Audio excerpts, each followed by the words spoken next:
What if the richest civilization in history never waged war for power or wealth, but built wealth through wisdom?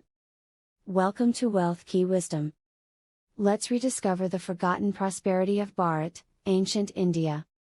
At its peak, India contributed over 30% of the world's GDP. Yes. 1/3 of global wealth came from a land of temples, trade routes, and timeless teachings. How did this happen?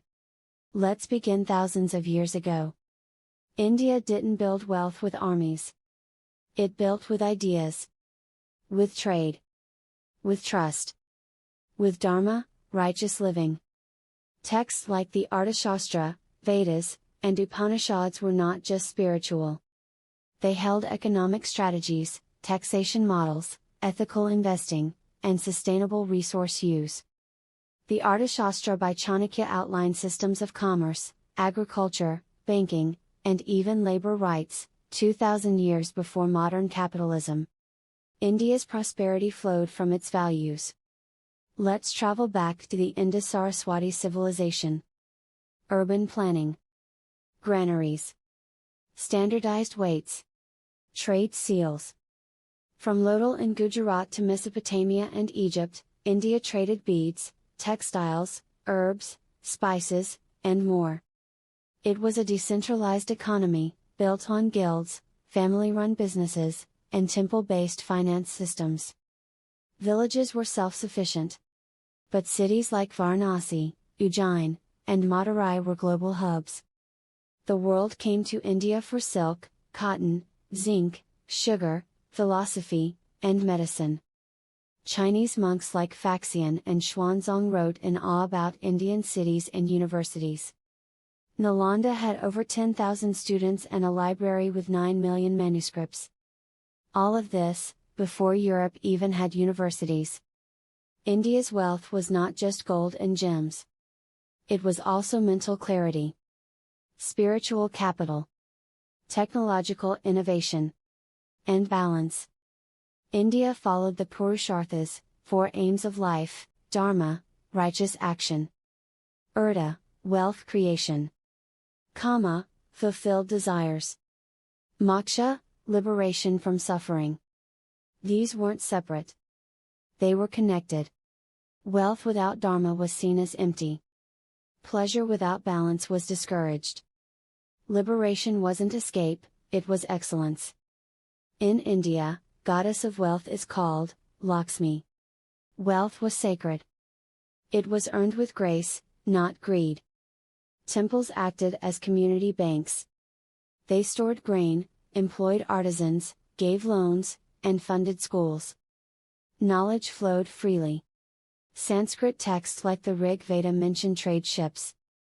The word nauga, meaning ship or boat, gave rise to navy. Words like Artha mean both meaning and money. Prosperity and purpose were one.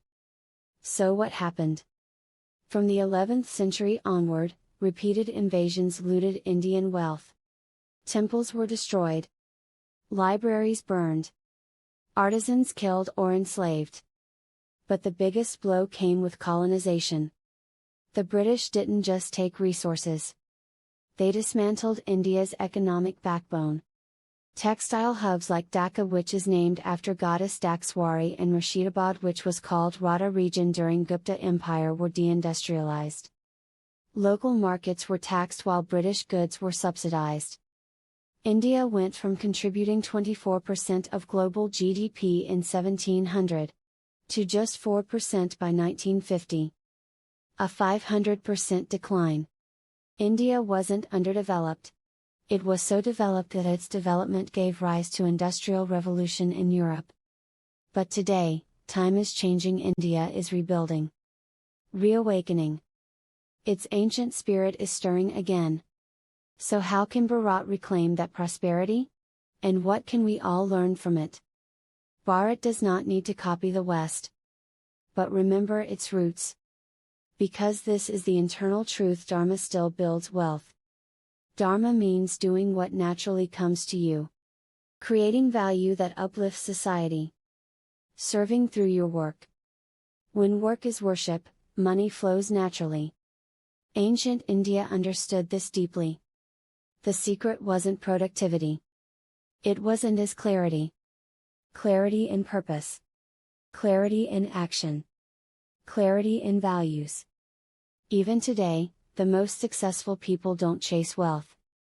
They live in alignment. Which brings clarity. India's ancestors lived this way for millennia. They taught, wealth is not the goal. It is the result of balanced living. Serve your Dharma. Earn Artha with ethics. Enjoy Kama with awareness. And seek moksha, peace, growth, and liberation. This is how civilizations of Bharat rose and still standing as the most ancient living civilization of the world. Not through war or violence. Through wisdom. Sanskrit holds keys to this way of life. Words like Ritam mean cosmic truth. Dana means generous giving. Yoga is not fitness, it means union. Laksa means target, where Lakshmi comes from. Prosperity starts with focus. With presence. With peace. India's GDP will rise again. And true wealth will return together with rise of ancient values balance. Truth. Dharma? That's the real legacy of Bharat. The land of knowledge seekers.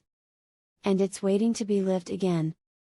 Where ancient Indian knowledge meets modern life. Where your inner light becomes the key to outer success. Thousands of years ago, Bharat was one of the richest civilizations. It held over 30% of the world's wealth. Not through war. But through wisdom. Let's visit these 4 guiding principles again. Dharma. Artha.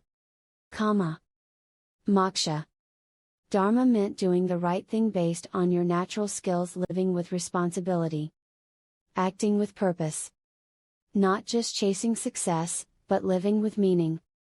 Artha meant building wealth with honesty. Wealth was not hoarded. It flowed with trust. Trade, simplicity, and service shaped prosperity. Kama encouraged joy and fulfillment. Desires weren't denied. They were guided by balance. Beauty, art, and love were part of life's harmony. Moksha was inner freedom. The peace beyond desire. The joy beyond success. Freedom from fear. From stress. From cycles of craving. This wisdom wasn't locked in temples or books. It lived in families. In forests. In daily life. Every home was a school of clarity. Villages had their Grama Devata, guardian of the land, village or a city. Families honored their Kul Devi and Devata, the god and goddess of their lineage. They were reminders of connection. To self. To community. To earth.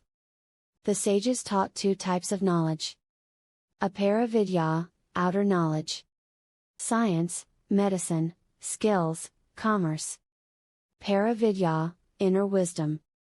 Meditation. Breath. Awareness. Truth. Both are sacred.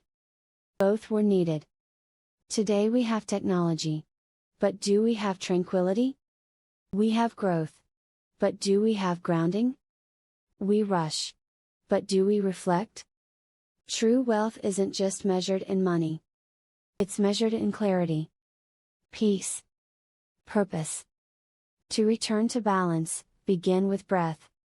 Ask yourself, what is my Swadharma? What is my true purpose? When Dharma and Artha align, work becomes worship. When Kama and Moksha align, desire becomes divine. This is not religion. It's a path. A way of living with truth. You don't have to believe. Just experience. You already hold the key. You are not just a consumer. You are a creator. A guide. A light. Your calm is your capital. Your purpose is your power. Your balance is your abundance. Subscribe to WealthKey Wisdom. For sacred insights. Ancient truths. Modern peace. Inner light. Outer success. Divine balance.